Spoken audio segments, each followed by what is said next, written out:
O atual modelo para manejo de florestas na Amazônia é baseado em regramentos gerais, com definição de ciclo de corte, que fica variando entre 25 e 35 anos, e diâmetro mínimo de corte definido em 50 centímetros. Isso para todas as espécies.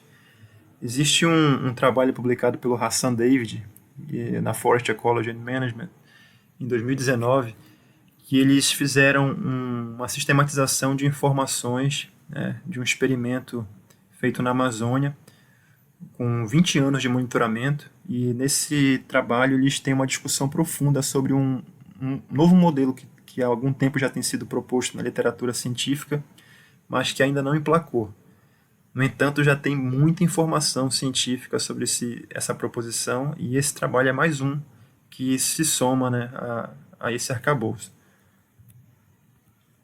Esse estudo ele tem dois objetivos: investigar as taxas de crescimento do diâmetro das árvores com e sem liberação. O que é a liberação? É o tratamento silvicultural pós-colheita de anelamento de árvores que não são de interesse comercial e de corte de cipós próximo às árvores que são de interesse comercial, ou seja, para liberar essas árvores para que elas consigam atingir o máximo de crescimento. E também tinha por objetivo determinar os diâmetros e ciclos mínimos de corte, né, específicos das espécies consideradas.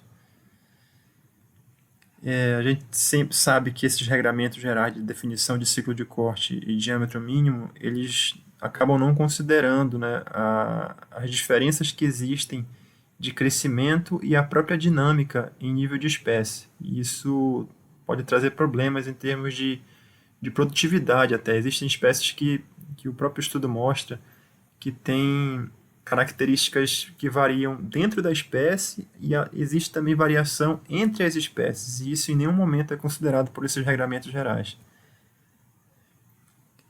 A área desse estudo é uma floresta densa de terra firme, dentro da unidade de manejo da fazenda Cauaxi, que fica a 20 quilômetros a sudoeste da cidade de Paragominas, no Pará. Eles trabalharam com 5 espécies: a muiracatiara, o abil-goiabão, a jarana, a maparajuba e a massaranduba.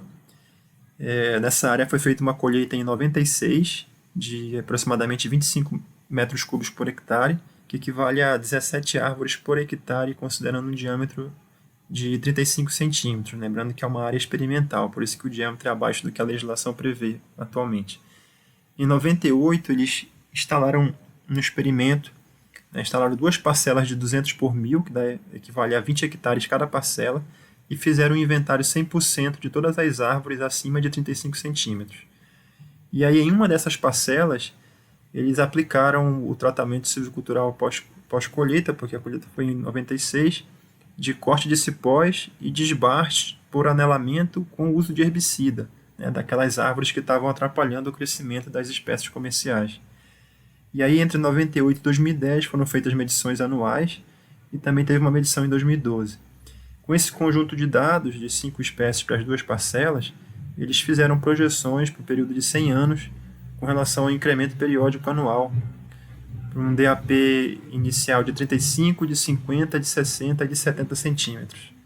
Ou seja, eu queria entender se existia diferença nos incrementos periódicos anuais, dependendo do tamanho da árvore.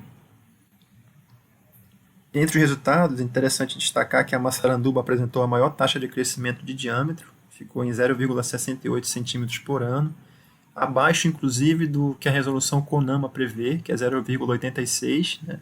Ou seja, a legislação para essas 5 espécies ela acaba superestimando o crescimento, que teve maior crescimento, ela ficou abaixo disso. A massaranduba foi indiferente aos tratamentos silviculturais pós-colheita, ela cresceu tanto onde foi feita a liberação como onde não foi feita a liberação. A muiracatiara teve o crescimento afetado pelos tratamentos e ela foi a segunda espécie que teve o crescimento maior, né? Maior taxa de crescimento. E o diâmetro mínimo de corte de 50 centímetros ele se mostrou adequado para a massaranduba e para a muiracatiara. O abil-goiabão e a jarana eles experimentaram uma estagnação do crescimento na faixa de diâmetro de 40 a 50 centímetros. E é interessante que o tratamento de liberação ele acelerou o crescimento dessas espécies justamente nessa faixa que houve estagnação, né? Comparando com os dados da área controle, onde não foi feito nenhum tipo de tratamento. E a maparajuba, só para ter um exemplo, com 41 anos, ela atingiu o diâmetro mínimo de corte de 50 centímetros, considerando o ponto de partida de 35 centímetros. Se você faz o tratamento silvicultural pós-colheita, esse tempo de 41 cai para 25 anos. Então, altera bastante o incremento periódico anual. E aí, só um outro exemplo, a Muracatiara, ela precisou de 34 anos para atingir um diâmetro mínimo de corte de 50 centímetros, partindo dos 35 centímetros. E com a liberação, esse tempo de 34 caiu para 21 anos. E ela passou a ter uma resposta com incremento periódico anual de 0,71 centímetros por ano. Então, alterou bastante. E aí, para concluir, os pesquisadores mostraram que os tratamentos silviculturais pós-colheitas influenciam o crescimento de algumas espécies, que tem espécies que têm estagnação do crescimento em determinadas faixas de diâmetro. Isso ficou muito claro. E também o tratamento silvicultural pode ajudar nisso, porque justamente onde ele pode, de repente, trazer uma nova retomada no crescimento da árvore.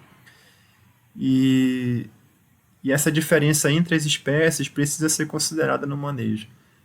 E o crescimento lento de abil, goiabão e jarana, ele pode recomendar uma redução, inclusive, do diâmetro mínimo de corte, já que o número e o tamanho dos ciclos de corte para essas espécies devem permitir que as árvores atinjam um diâmetro pelo menos igual ao diâmetro mínimo de corte. Isso é interessante, senão você não consegue recuperar o estoque. E uma outra coisa que o estudo traz é esse conceito de rendimento máximo das espécies, que tem variação dentro das espécies por tamanho.